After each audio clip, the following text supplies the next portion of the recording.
Tutu and politics. Let's explore. I want to bring in SABC News political editor Mzwandile Mbeje. He joins us live now in studio. Mzwai, a very good morning to you. Happy New Year. Let's just talk about Desmond Tutu and his influence on the political landscape. No doubt his connection to the spiritual aspect, as well as his recognition and being conscious of himself being a social activist, made him very unique. He was not a politician, but he gave advice, often a good tongue lashing now and then. Talk to us about the extent that Desmond Tutu had influence on political leaders as well as politics in South Africa.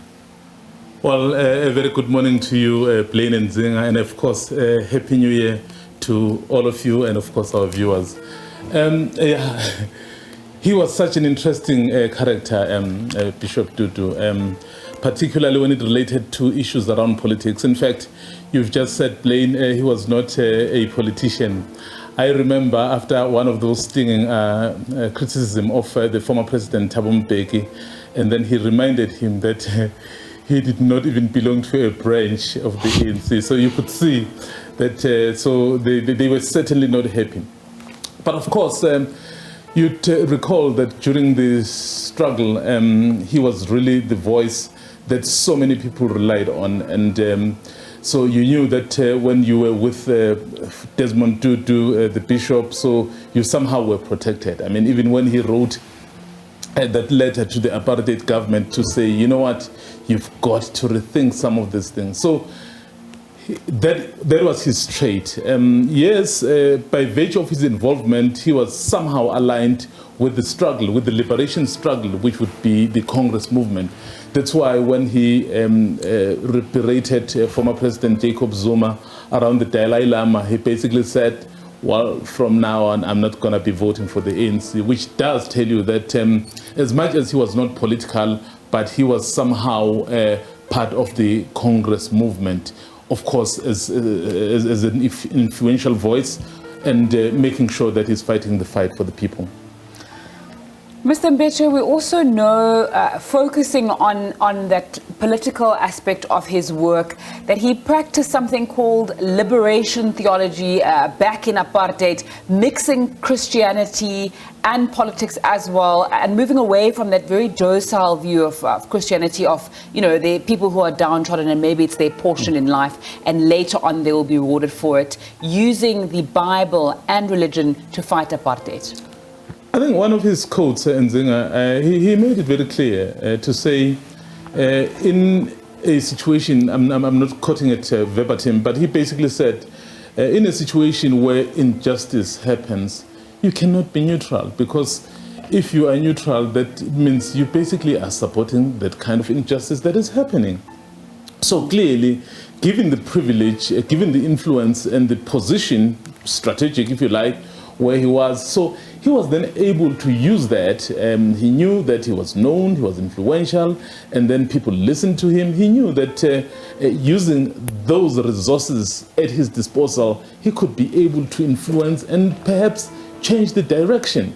I mean, time and again, he would always remind us that when this liberation was achieved, it was not for the few. I remember again, and Blaine, when I think it was the issue of the remuneration of the parliamentarians, and then he was basically saying, so you guys have forgotten, you are all now getting onto the gravy train, because his was justice. So anything that he saw as injustice, I mean, that package that we played where he would deal with the issues around the Dalai Lama, around the issues of the AIDS, so does tell you. Not only that, I mean, my former, my colleague here, Sophie Mkwena, who was dealing with issues around the international aspect, I mean, would tell you, you remember when he expresses disquiet about what was happening in Zimbabwe. And of course, the classic Robert Mugabe responded. He basically said, you know what, so yes, you're a bishop, but in terms of the struggle and being in the trenches from the political perspective, so we don't know you. I am warning you, like I warned the nationalists one day we will pray for the downfall of the ANC government. Those are the words of Desmond Tutu. So what impact did these words have on the ANC? Well, yeah, we've just had elections, Blaine, and the ANC has performed well below 50%. I know these are local government elections, so there's a lot of permutations that people will talk about. But the fact of the matter is that at this rate, there appears to be a downward trend. So what the bishop said was that some of the things that the liberation movement fought for, it was not adhering to. So if you're hearing issues of corruption, in the main, it would be the people perhaps associated with the governing party. And then so many, I mean, when you talk about issues around service delivery, and it's people who are in charge, those people who helped free the country.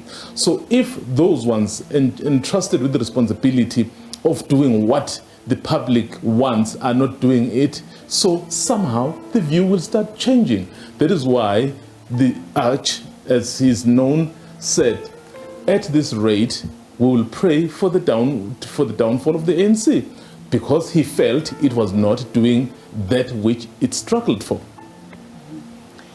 So much more to explore around politics. Briefly, if we can wrap up, and I don't know if this is a fair thing to do, the Israeli-Palestinian issue. He was very outspoken about it, going back to that quote that you spoke about being neutral in the face of injustice, is choosing the side of the oppressor. Talk to us about his views around that. We know that he sided with the Palestinian people and was very vocal on that issue. If there's one thing about the Arch, so he was not afraid to express his views. That's why he came out very strongly on the Dalai Lama issue. So same thing was happening around the Israeli question. So up until now, that question is not resolved. So he wouldn't be happy. Of course, he basically told us, if in the situation of injustice you are neutral, you are somehow seen as supporting it.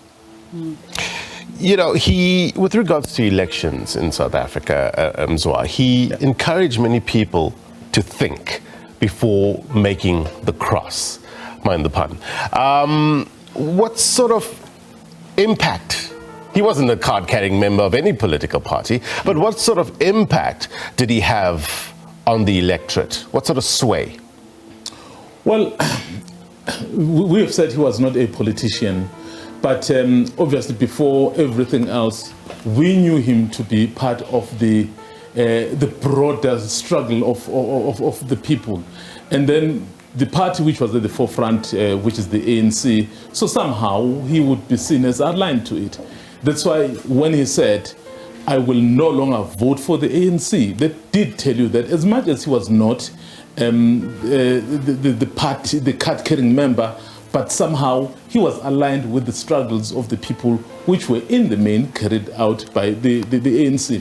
So clearly, when he saw that things were not going the way he had anticipated them to go, he basically said, I have a right to withhold my vote. And remember, the bigger objective had been achieved, that of liberating the country. So which means, even if people decided to vote differently, exactly those who liberated us fought for us to do just that. SABC News political editor Mzwandile Mbeje in studio with us, just giving us some perspective.